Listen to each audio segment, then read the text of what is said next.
কোথাও যদি ছাত্র অধিকার পরিষদে একজন কর্মীর পশমে আঘাত আসে, ছাত্র শিবিরের নাম লিখে না এই বাংলাদেশকে উৎখাত করা হবে। ছাত্র অধিকার পরিষদের নেতা কর্মীদের পায়ের রোগ কেটে দিয়ে তারা প্রমাণ করেছে জামাত ইসলামী এখন মজলুমদের দল নয়, তারা একটা তালিমের দলে রূপান্তরিত হয়েছে। আমি মনে প্রাণে বিশ্বাস করেছিলাম বাংলাদেশ জামাত ইসলামী একটি নির্যাতিত মানুষের দল, মজলুমদের দল। কিন্তু গতকাল আমরা দেখতে পেয়েছি কুষ্টিয়ায় ছাত্র অধিকার পরিষদের নেতা কর্মীদের পায়ের রোগ কেটে দিয়ে তারা প্রমাণ করেছে জামাত ইসলামী এখন মজলুমদের দল নয়, তারা একটা তালিমের দলে রূপান্তরিত হয়েছে। আমরা দেখেছি যে যার স্মরণে স্বপনে যিনি 16 কোটি মানুষকে আহ্বান করেছেন উন্নয়নের জন্য, শেখ হাসিনা তার জননী হিসেবে আখ্যা দিয়েছেন, যার 14 গোষ্ঠী আওয়ামী লীগ করেন, সেই আমির হামজা বলেছেন গণ অধিকার পরিষদ নাকি আর বাংলাদেশে অবস্থান করছে না, গণ অধিকার পরিষদ থেকে হারাই গেছে, গণ অধিকার পরিষদকে রেখে আর খুঁজে পাওয়া যাচ্ছে না। আমি স্পষ্ট বলতে চাই, বাংলাদেশে কি ছাত্র অধিকার পরিষদ কি বেঁচে আছে? গণ অধিকার পরিষদ কি বেঁচে আছে? এই বাংলাদেশে জামাত ইসলাম, জামাত শিবির থাকবে কি থাকবে না তা এই দেশের মানুষ ঠিক করবে। কিন্তু এই দেশের স্বাধীনতার সার্বভৌমত্ব যতদিন থাকবে, ছাত্র অধিকার পরিষদ, যুব অধিকার পরিষদ, গণ অধিকার পরিষদ ততদিন বাংলাদেশে থাকবে।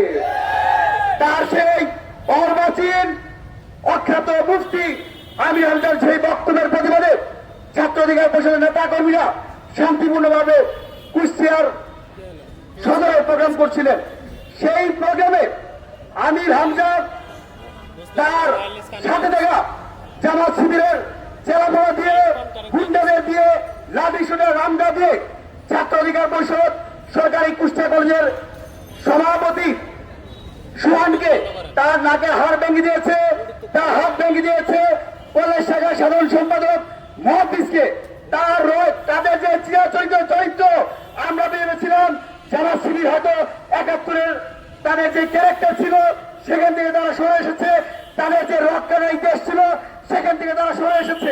কিন্তু আমরা অত্যন্ত বৈতাবের সাথে দেখতে পেলাম সেই মহাদিসকে তারা রক কাটার উদ্দেশ্যে তার পায়ের গোড়ালি কেটে দিয়েছে, দুটি রক কেটে দিয়েছে, বর্তমানে তার পায়ে 26টি সেলাই লেগেছে।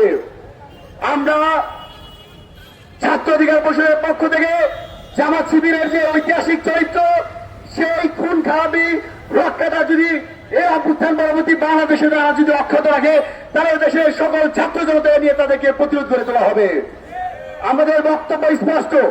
আমরা দেখেছি মুফতি আমির হামজা একজন সংসদ সদস্য, তিনি বর্তমান সংসদের বিভিন্ন নারী যারা আছেন, সাংসদ আছেন, তাদের চরিত্র নিয়ে কথা বলছেন। নারী সাংসদের শারীরিক গঠন নিয়ে কাউকে বলা হচ্ছে তার ভুঁড়ি বেড়ে গেছে, আরো অসহ্যজনক আচরণ করছে। জাহাঙ্গীরনগর বিশ্ববিদ্যালয়ে বলা হয় সকালে নাকি সেখানে মদ দিয়ে কুলি করতে হয়, বিভিন্ন বিশ্ববিদ্যালয় নিয়ে তারা আটাখানা ব্যবসাখানা বলে অভূষিত করা হয়। আমরা স্পষ্ট বলতে চাই, ছাত্র অধিকার পরিষদ মনে করে একজন আইন প্রণেতা এরকম একজন উন্মাদ পাগল হয়ে একজন আইন প্রণেতা বাংলাদেশে থাকতে পারে না। অনতি বিলম্বে সংসদ সদস্য হিসেবে মুফতি আমির হামজাকে তার এই জায়গা থেকে অব্যাহতি দিতে হবে। সর্বশেষ একটা কথা বলেই শেষ করবো, যদি এই বাংলাদেশের কোন বিশ্ববিদ্যালয় ক্যাম্পাস যারা কোথাও যদি ছাত্র অধিকার পরিষদের একজন কর্মীর পশমে আঘাত আসে, ছাত্র শিবিরের নাম লিখে না এই বাংলাদেশকে উৎখাত করা হবে।